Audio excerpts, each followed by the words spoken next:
మన ఆలోచన విధానంలో మార్పు రావాలి.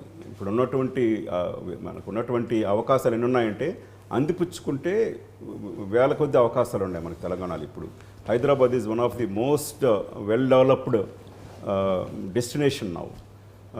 పారిశ్రామికంగా కానీ చదువు పరంగా కానీ సదుపాయాల పరంగా చూసినప్పుడు Hyderabad is one of the best cities. మనది హైదరాబాద్ మెయిన్ ఫోకస్డ్ గ్రోత్ మనది. వరంగల్, కరీంనగర్, నిజామాబాద్ లాంటి టౌన్లో కూడాను మంచి పరిశ్రమలు వస్తున్నాయి ఇప్పుడు. కాబట్టి అవకాశాలు చాలా మెండుగా ఉన్నాయి. బట్ ఏ అవకాశమైనా కూడా అందిపుచ్చుకోవాలంటే మనకు అర్హత ఉండాలి.